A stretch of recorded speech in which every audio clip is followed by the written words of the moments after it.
Good guy. Good guy.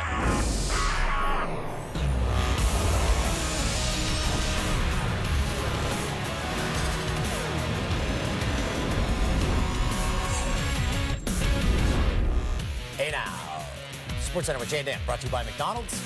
That's how we greet our producer, long-suffering producer Tim, each and every show. Yeah, people think we're mean or something to Tim. In fact, that is exactly how Tim walks into the office every single day. So wouldn't you like that to be the case at your office? But hey, you're all home right now, so I guess that's not that.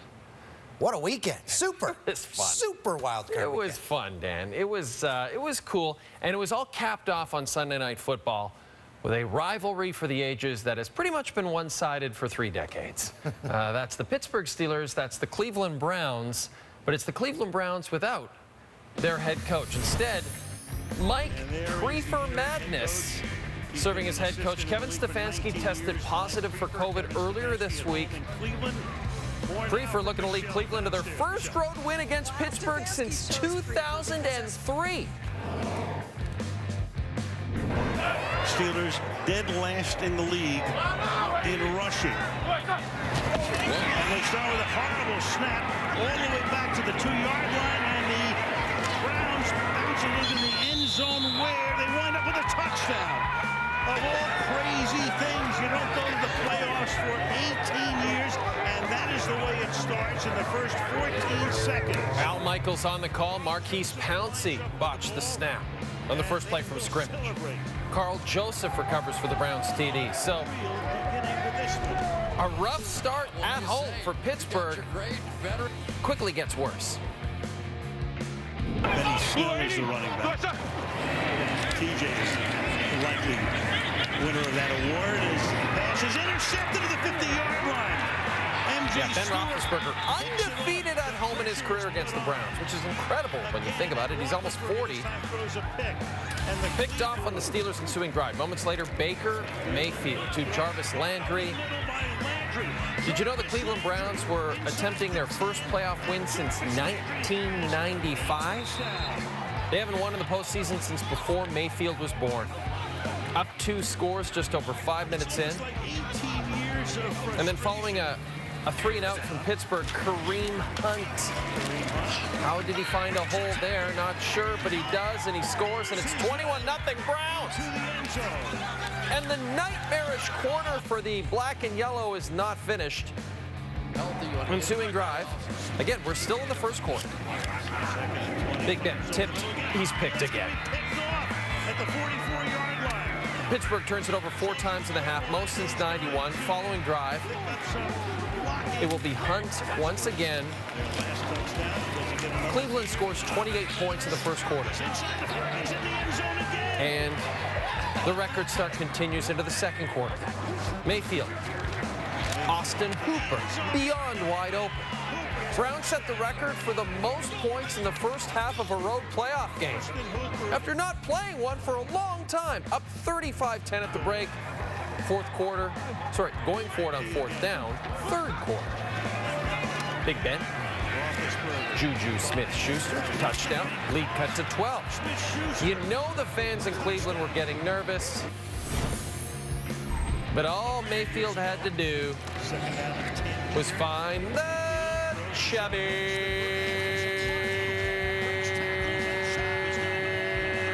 Nick Chubb, 40 yards. Cleveland scores 40-plus points in a playoff game for just the 2nd time in franchise history, en route to their first playoff win in 26 years. And for that, 80 yards, 6 plays. They get to face the Kansas City Chiefs in the divisional round in Kansas City. But let's just celebrate this Cleveland victory for a while, shall we? The Browns' first playoff win since '94. They win in Pittsburgh for the first time in their last 18 tries. They're the first team to score 28 points in the first quarter of a playoff game since the '69 Raiders. They're moving on. You had players out with COVID, coaches out with COVID, facility closed, very little practice. No one believed you could come here and win. What made you believe? We believed. The people on the outside don't matter to us. It's on the inside, and we believe the whole time. And that's all that matters. We're disrespected. I mean, with the media, with the comments from Juju and other players on the team. Now they thought we were just gonna come out here, it was gonna be a cakewalk, and now they had written us off. And there was no way we were gonna come out here without giving our best shot. What a turnaround for that player, right? Considering where he was a year ago. Nick Chubb, by the way, a monster, 145 yards on the ground and a touchdown. His teammate Kareem Hunt also picked up 48 yards on 8 carries with 2 touchdowns. Ravens and Titans, Lamar Jackson looking for his first career playoff win. He's 0-2. He's been held to just 3 total touchdowns while turning it over 5 times. Down 7-0 in the first. Play action fake. Jackson with time. Deep and picked off by Malcolm Butler. Jackson's 4th career playoff interception. Yeah, there were fans there. 14,029. It led to a Titans field goal. Tennessee up 10-0. Jackson's never overcome a 10-point deficit in his NFL career. He's 0-6 when the Ravens have trailed by at least 10 points. After cutting the lead to 7, late second quarter. Steve Levy on the call for ESPN. Jackson got loose, breaks off a 48-yard touchdown run. Second longest touchdown run by a quarterback in playoff history. The longest, Colin Kaepernick, 2002. He went for 56 yards. So Jackson's first career playoff rushing touchdown. Ravens, once down 10, tie it up. Jackson ran for 136 in this game. After the Ravens scored to take a 7-point lead, the Titans inside the red zone. They give to Derrick Henry. League's leading rusher held to a gain of just 3. 2 plays later, Tannehill under pressure, finds Henry in the flat, taken down for a loss. Titans held to a field goal back on the sideline. Looks like Mike Vrabel trying to fire up his star running back who could not get anything going. On the next series, Henry left on the sideline for the 3rd and 2. Tannehill looking for Jonnu Smith. And does not work out. Instead of going for it on 4th and 2, down 4, the Titans punt. The Ravens kicked a field goal to restore a 7-point lead. Baltimore held Henry to 51 total yards. Week 11. Might remember Titans players held their pregame huddle at midfield on the Ravens logo. Ravens head coach Jim Harbaugh came out to confront them, got into it with Butler and A.J. Brown. Mike Vrabel came out there. He got involved. 2 minutes to go in this one. Titans still down 7. Tannehill picked up by Marcus Peters, and the Ravens D did not forget what the Titans did on their field in Week 11. They head straight to the Titans logo. They celebrate the interception, flagged for taunting. They stomp all over the logo. Peters celebrating on the sideline as the offense runs at the clock. Lamar Jackson picks up his first playoff win. Runs right off the field right after taking a knee to end it, while Peters continues to chirp the Titans as he heads off the field. Ravens take it 20-13 as John Harbaugh wins his 8th career road playoff game. Since moving to Tennessee in '97, Titans have made the playoffs 9 times. They faced the Ravens in 5 of those 9 postseasons. So Lamar joins Colin Kaepernick as the only quarterbacks in the Super Bowl era with over 100 rushing yards in multiple playoff games. And as I mentioned, Derrick Henry was neutralized, rushing 18 times, picking up just 40 yards. So that means it's time to bring in Jabari Greer and Davis Sanchez to break it all down. Jabari, the Browns outscored Pittsburgh 28-0 in the first quarter en route to the win. Were you surprised to see Cleveland open up that massive lead early on? Definitely. I felt like I was on the beach with a tsunami coming in, and I only had my small umbrella, man. I wasn't prepared for that. I was not ready for the onslaught that the Cleveland Browns brought to Heinz Field. I knew that it was going to be a closer game. I knew that the Cleveland Browns were going to be amped to play, but I had no idea that they were going to level the Pittsburgh Steelers the way that they did, and the Pittsburgh Steelers helped them out every single term. Ben Roethlisberger was kind of shattered at the very beginning. Marcus Pouncey gave them a great starting point. So if I was a Cleveland Browns, I would thank the Pittsburgh Steelers because they gave me a present right there wrapped under the tree, ready to be open for Christmas Day. Yeah, Big Ben and his style of play, Jabari, getting the ball out in 2.5 seconds. The only way that he can succeed is to extend some plays and get the back in the game. The way he plays quarterback, they just sat to the Cleveland Brown defenders and drove on routes. They had no chance of coming back. the Browns can celebrate this 24-hour rule to celebrate. Maybe they should make 96 hours or 4 days because they're going to have a real tough time heading to Arrowhead next week. Davis, Baltimore fell behind 10-0 earlier in their game. Lamar Jackson, a lot of pressure on him. Many were calling it the most important game of his career. He cues the Ravens' comeback. He picks up his first career playoff win. So what impressed you about Lamar's performance? The best player on the field. All due respect to Derrick Henry, but on either sideline, the best player by far, bar none, is Lamar Jackson. He might not be the best quarterback. Actually, he's not the best quarterback in the league or his division or his conference, but he's the best athlete in the NFL, and he touches the ball every time. And that's why I always said this team can be deadly if he gets hot, finds some rhythm in the passing game. Look, flip the rosters one time. Look across the field. I would take the Tennessee Titans offense all day if they had Lamar Jackson at quarterback, not because he's a better thrower than Ryan Tannehill, but everything he opens up in the pass game because of the run threat and his running and his feet. I mean, Lamar Jackson, they would have scored 50 if he was the Titans quarterback. He's that deadly when he's hot. He's just a different beast. Well, you know, Davis, one thing that I really loved about the way that Lamar Jackson played today, I love the way that he adjusted because the Titans went in with their defense. They wanted to make sure that Lamar Jackson was not going to get on that edge. They had a great job containing Lamar Jackson. But what did Lamar Jackson do?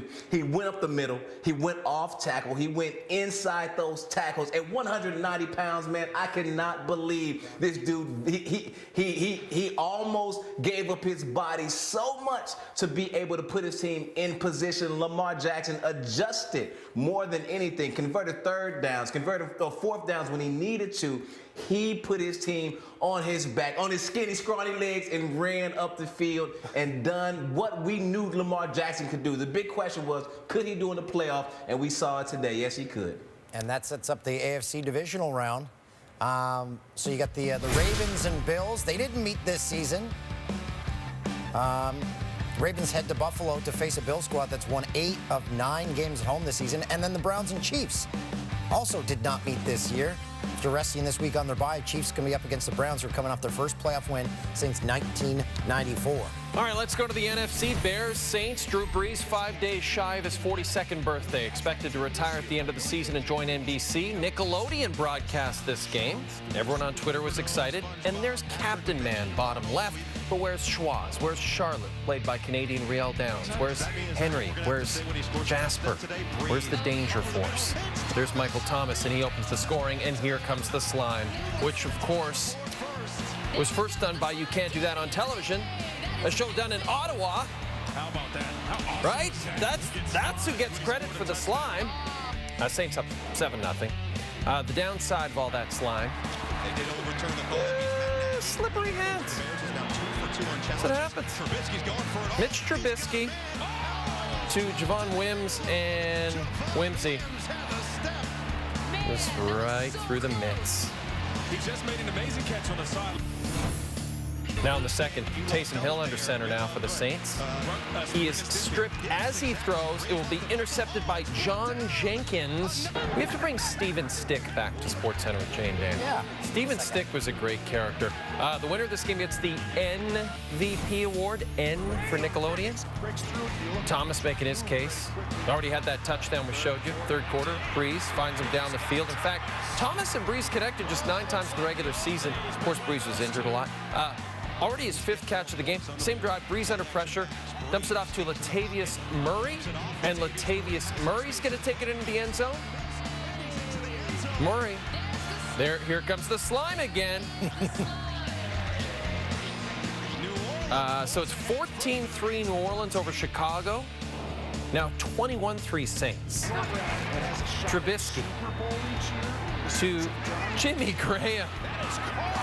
What a catch. And time has expired, so he's going right to the locker room. He's done. That's it for the season. That was Trubisky's only TD pass of the game. He actually took home the MVP trophy. But it's the Saints who get the win. And we'll face the Buccaneers next week. How about Sean Payton? Sean Payton's a good sport. Okay, after the game, they got out a cheap-looking banner. They made him sit on the floor. The guy's won a Super Bowl. He's one of the best coaches in the NFL. and he allowed himself to get slimed, and I think he's a good guy for doing that. So Tom Brady and Drew Brees going head-to-head next week. They are the top 2 passers in terms of yards and touchdowns in NFL history. It'll be the first playoff game since at least 1950 between the top 2 players in career passing touchdowns. I guess it would be this coming weekend. For the second straight round, there will be a matchup of division rivals. That's your Saints-Bucks game, Sunday at 6:40 Eastern Time. By the way, Saints have beaten the Bucks twice this year. Tom Brady threw 3 picks in a 38-3 loss on November the 8th. And the Rams will face the Packers at Lambeau. And you're thinking, man, it's going to be tough for the Rams in that sweet LA weather. They got to go to Lambeau. But the forecast is actually not bad for both days next weekend in Green Bay. The high, -7. When we come back, the Raptors played. Looking for their 3rd win of the season. They had to play Steph and the Warriors. And it was a very interesting finish. Stay tuned for that. Jay and Dan, brought to you by McDonald's on TSN, Canada's sports leader. You're watching Jay and Dan, brought to you by McDonald's. The Raptors looking to win consecutive games for the first time this season, looking for just their 3rd win overall against Steph Curry and the Golden State Warriors. Steph, best scoring average against any team. That would be Toronto. First quarter, though, air ball on the 3-pointer.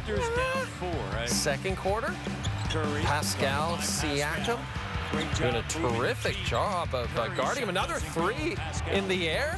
Norm Powell, friend of SportsCenter with Jay and Dan, as the Raps down just 10 at the half. They're keeping it close. Late fourth quarter. Now the Raps are within 4. Chris Boucher, Canadian, 6 blocks. Big swat on Curry. Less than a minute to go now. Raps down 1. Freddie VanVleet appears to get away with a double dribble. Hits the jumper. Toronto's got the lead. Dying seconds now. Warriors still have a chance to win this thing. Curry takes the pass. Kicks it back out to Damian Lee. He's fouled. Now originally, we thought the foul, and Matt Devlin and Leo thought the foul might have been on Freddie VanVleet. It was on Lowry. They say the foul was on the floor, so Lee just gets the 2 shots. He hits them both. Warriors up 1. Raptors still have a chance. And this was apparently plan B. Siakam, top of the key, does not go. Had a good look at it. Had 25 points. But he just could not get that potential game winner to drop. Teammates coming up to him, say, hey, don't worry about it, man. It was a good shot. I like the shot that I took. Took that all the time. I wish maybe I could have got to his body a little bit more to give me a little bit more separation. But other than that, I thought it was going in. And I work on that shot all the time. So I like the look that I had. It's a stupid play. I should just put my hands back. But, in that situation, you just got to be smart. You got to think the game a little bit better. And that was my fault. I just was a little bit too aggressive. We had him out where we needed him to be, and he would have to throw up a prayer. But we put ourselves in that position. And I messed up, and we lost the game. And that's I take a lot of I take that one on me a little bit tonight. One superstar returned to the Nets lineup on Sunday. Kevin Durant, back after missing 3 games due to coming in contact with someone who had COVID, a virus he had in the spring. So Durant returned, but still no Kyrie Irving, who remains out due to personal reasons. The Nets leaving it at that and not elaborating any further on what the issue is. It's the Thunder and the Nets. First quarter, Nets inbounding. Durant to DeAndre Jordan. Nice pass. Durant had 4 assists, marking his 5th straight game of 4 assists or more. 4-time scoring champ. Hits the turnaround. Hits the baseline jumper. And coast to coast. KD with 36 points. Shai Gilgeous-Alexander had a big night. Gets inside, fouled, and won. SGA averaging 20 points on the season. Scored 31 on Sunday. Gets Durant to bite on the fake. In the 4th, Gilgeous-Alexander goes down. This is very hard. Oh, man. He got crunched. Got up and made both free throws. Thunder win, dropping the Nets below 500. Disappointing to Coach Steve Nash. I didn't sense the pride. I didn't sense the competitive fire in the second half. No, I thought it was a lack of respect. We just got to learn from this and get better. Everyone's getting beat by everybody, and it's really important that we respect our opponents. We got up 15, and we played like we felt the game was over, and that's just got to change. We got to learn from it. We got to toughen up and show a little more pride. All right, first time we've seen that from Coach Nash. Very upset. Lakers Rockets. Boogie Cousins has been ejected 15 times in his career. Only the legendary Rasheed Wallace has been ejected more. Cousins already has one ejection this week. First quarter, Cousins knocks down Markieff Morris after Morris knocked down one of his teammates. And here comes Markieff. He wants a little bit of Boogie. And Boogie is just going to walk away, or try to. Now, did Boogie get ejected? No. Morris got ejected, and Boogie got a technical. That's how you do it, Boogie. That's how you do it. But then 3 minutes later, Cousins slaps LeBron in the face. I mean, he literally just slapped him. 2-point game. Did he get ejected? He does. For the second time this week and 16th time of his career. LeBron, he'd be okay. After a miss in the third quarter, the pass to Kentavious Caldwell-Pope. LeBron, 18 points and 7 assists. That was a left-handed pass, by the way. LeBron is not left-handed. Lakers, nice start to the season, 8-3. Nuggets and Knicks, Canadian Jamal Murray, and the Nuggets in the second of a back-to-back. No look to Paul Millsap for 3. One of 3 assists for Murray. Loving these unis. Gets it from Nikola Jokic. Murray drills the 3. Murray held to just 9 points in this game late in the third. Jokic off balance. Throws up a wild shot. And somehow Robinson on Jokic. It goes in. He's averaging a triple-double, 24 points, 11 assists, and 11 rebounds. Makes the defender jump, and then boomsies. 22 point, 10 rebound, double-double. Jokic as the Nuggets win this one, 114-89. It's a testament to how amazing a player he is that a 22-10 night seems like underwhelming for Nikola Jokic. Hey, we're walking over here now, guys. What a great day in sports. Having so much fun. Didn't leave the couch. There we go. What's I can't. What's it say? Elias Pettersson weight gain program. Oh, man, he was upset. Man, my eyes are getting bad. Yeah, I thought you had LASIK. I did. I think it's failed. What is going on here, fellas? The coffee table's supposed to be like this. There. No? No, that's always the other way. Is it? Okay. I'm confused. Sunday's Heat-Celtics game was postponed because of contact tracing concerns within Miami's organization. Avery Bradley was deemed ineligible to play. The Celtics had just 8 eligible players ready to dress for the game, with several missing due to the league's pandemic protocols and 2 players due to injury. It's the second game to be postponed this season after the Oklahoma City-Houston game was delayed on opening night. Since the league started releasing weekly numbers of positive tests among players, including its most recent data on January 7th, there have been 63 confirmed cases out of roughly 550 players. And an NBA spokesperson told ESPN there are no plans to pause this season. They're going to keep this going. They're going to keep this train on the tracks, and there's going to be lots of stuff like this. Get ready to hear this kind of stuff all the time. Lots of games postponed. But just like the NFL, they're going to keep it going. And the NHL, they aren't in a bubble. The Vancouver Canucks, they canceled Sunday's training camp practice and workouts due to a potential exposure of COVID-19. Team was scheduled to hold a scrimmage. Canucks are now going to hold practice Monday morning after it was originally scheduled as an off day. So an abundance of caution. The Canucks scheduled to start their season Wednesday against the Oilers, and that game is in Edmonton. Vancouver, the 4th team to have their training camp affected by COVID. Stars, Jackets, Penguins, and I'm sure there'll be more before we start the season. Tim Stützle skated with the Ottawa Senators for the first time Sunday after a very impressive World Juniors, where he had 10 points in 5 games. And the rookie is getting help from a fellow new Senator. I got to know him a little bit. He's a good kid. I was joking with my wife that I have 3 little ones at home, and I adopted a German 18-year-old.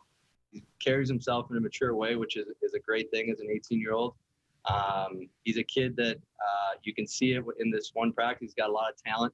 And it was good to see that he was nervous too. I think my confidence is pretty good, but in the end, it's like totally different to be on the ice with NHL guys. And for me, it's just very exciting. And for sure, I was nervous at the beginning, but like I said before, the boys did all the best to get the nerves away from me. So I felt good, and I felt very comfortable on the ice with them. And he is expected to make his debut Friday when the Sens open their season at home against the Maple Leafs. And Friday, Timmy will turn 19 years old. Here's on Timmy. And Dan, this is very cool as well. Brent Wallace sent out this tweet on Sunday.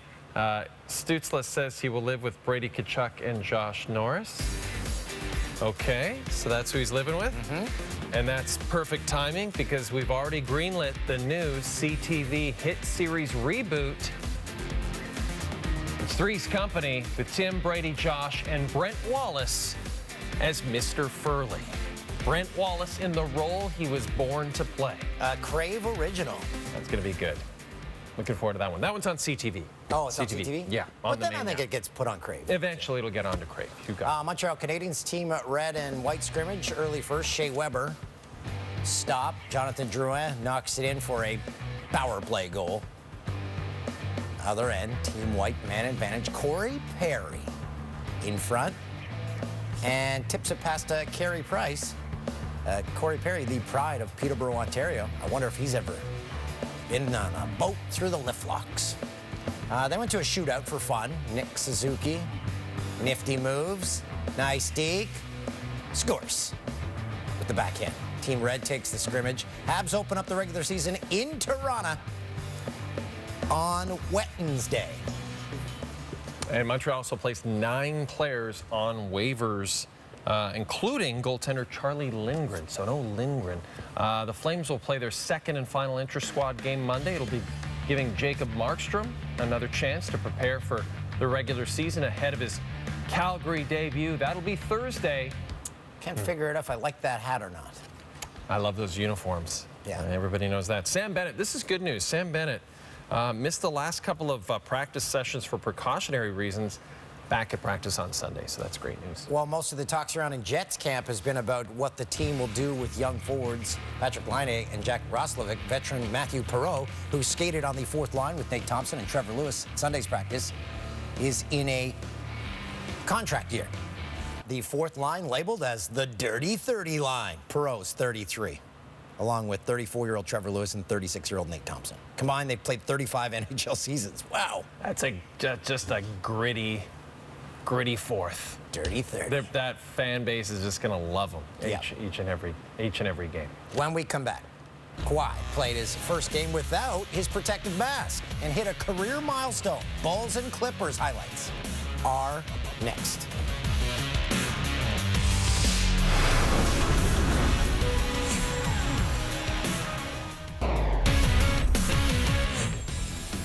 Bulls and Clippers. Chicago has 4 players out due to COVID protocol. Second quarter, Zach LaVine finds Kobe White. Beautiful bounce pass. 9 seconds of the half. LaVine defended by Kawhi Leonard. Kawhi drives right past, finishes with the up and under. He finished with 45 points. Second half, Leonard, no mask for the first time in nearly 2 weeks after getting stitches in his mouth. Strips White, takes the length of the floor, finishes with the right-handed flush. From deep, his third triple, he reaches the 10,000 career point mark. Leonard had 21 points in the frame. That's also a career high. Late fourth, Clippers up 5. Leonard drives for the lay-in, but goes down awkwardly. You can see he grabs his knee immediately. Garrett Temple fell into Leonard's leg on the play. Finished the game, though. Ty Lue, no update on his status post-game. In a season, had 35 points in this game as the Clippers win. But appears to be fine. According to ESPN's Chris Mortensen, Houston quarterback Deshaun Watson would consider a trade to the Miami Dolphins. The news of Watson being upset with the Texans stemmed from last week's hiring of new GM Nick Caserio of the Patriots. Watson said he found out the news through social media. Rumor suggests a hypothetical trade would include Dolphins rookie Tua Tagovailoa and the return of Houston's first and second rounders that were sent to Miami for offensive tackle Laramie Tunsil last season. And if the team were to trade Watson, they'd have to absorb a salary cap charge of $22 million. It's obviously this is never happening. They've got him signed. He led the league in passing this last year, but he's obviously upset.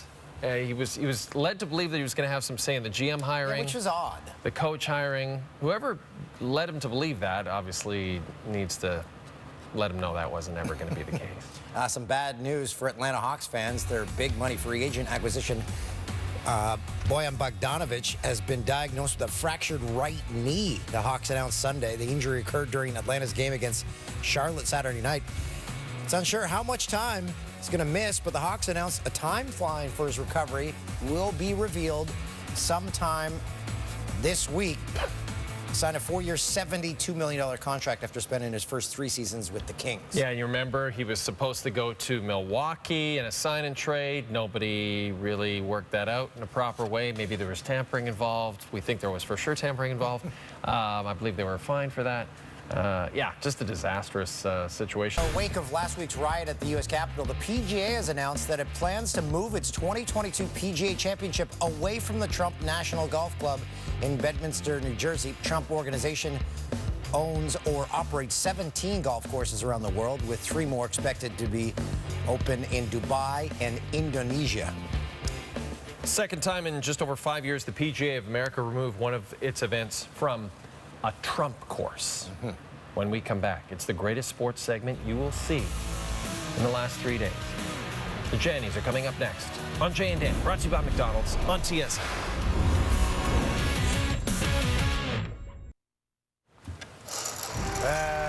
Jannies. Start with the Ravens and Titans. Ryan Tannehill finds A.J. Brown in the end zone. Great catch. Such a good player. For the 10-yard touchdown. He's only getting better. He's a big boy. Here we go. Karis LeVert, the beautiful pass through Al Horford's legs to Jared Allen. Passes him open. What a job by Karis LeVert. I gotta say, those Keith Van Horn unis are growing on me again. Is he still the guy in Chicago? He won the Nickelodeon Award. I mean, he did win the Nickelodeon Award. Javon Wims will not win that award. Raptors and Warriors. Malachi Flynn from behind half court. And Flynn lets it fly. Didn't count, though. It goes. But Didn't I don't count. think it'll count. But look good. It's cool. Finnish Hockey League. It's in Finland. Mikael Kärinen. Oh, the Forsberg. The Foppa. Advertising in the net. I've never seen that. Lakers, Rockets. After Rockets miss. Yeah, that was an awesome pass. Throws a long pass to Contavious Caldwell-Pope. Some might call it a home run pass. Make no sense. Oh, it's beautiful. We're going to have more on that pass at the end of the show. That's a tease. I said something about that pass that was incorrect. I'm going to fix it, and you blew it. Trubisky to Jimmy Graham. Is this the highlight of the night? Maybe it should be, because that was a meaningless catch, but a good one. And Jimmy Graham, because the game was literally over, walked off the field. Just Speaking kind of a home cool run, way to end it. I think I heard one of the broadcasters say during an NFL game today that someone had home run speed. That again makes no sense. Does it mean the ball itself? You're as fast as the ball? Awesome. It's the worst play of the day. Back to Pittsburgh, Marquise Pouncey. That's not a good snap. It's so bad it leads to the first touchdown of the game for the Cleveland Browns just 14 seconds in. Eventually, the Browns would win, and now they get to face the Chiefs.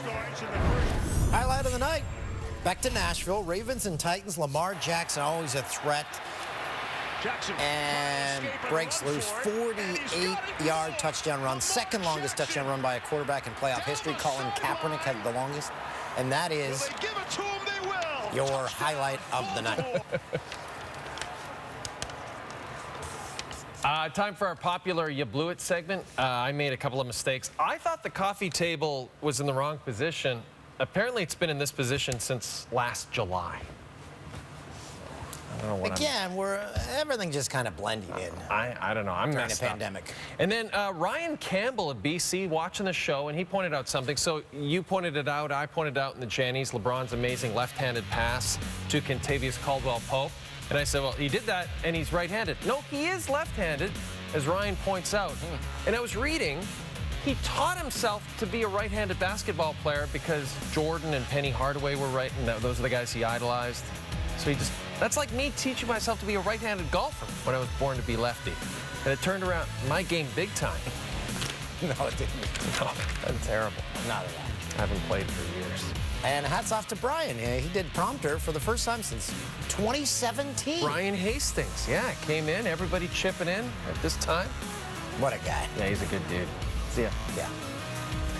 What is going on here, fellas? The coffee table's supposed to be like this.